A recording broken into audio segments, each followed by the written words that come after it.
எல்லாரும் கிறிஸ்துமஸ் ஃபீவருக்குள்ள வந்துட்டோம். கிறிஸ்துமஸ் மாதத்துக்குள்ள நுழைந்து விட்டோம்.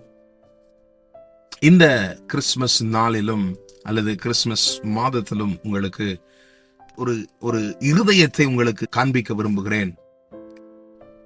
தேவன் ஏன் இந்த பூமிக்கு இறங்கி வந்தார்? அவர் ஏன் இந்த காரியத்தை செய்ய வேண்டும்?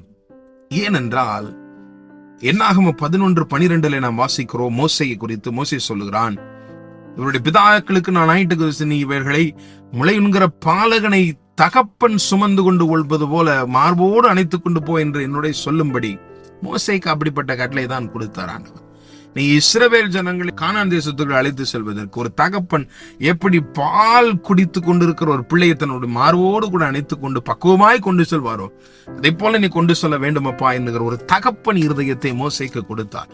அதே தகப்பன் இருதயத்தோடு கூட தான் மரித்து போய் கொண்டிருக்கிற, அழிந்து போய் கொண்டிருக்கிற ஜனங்களுக்காக இயேசு இந்த பூமிக்கு இறங்கி வந்தார். நம்முடைய தேவன் உங்களையும் என்னையும் நேசித்து நாம் அழிந்து போகக்கூடாது, ஒரு பாலுங்கிற குழந்தை எப்படி மார்போடு கூட அணைத்துக் கொண்டு பத்திரமாய் கொண்டு போய் சேர்க்க வேண்டும், அதே போல பாவத்திலே அழிந்து கொண்டிருக்கிற நம் மீது ஒரு பாசத்தோடு நேசத்தோடு அவர் ஆசையாய் ஒரு தகப்பனை போல இந்த பூமிக்கு இறங்கி வந்தார்.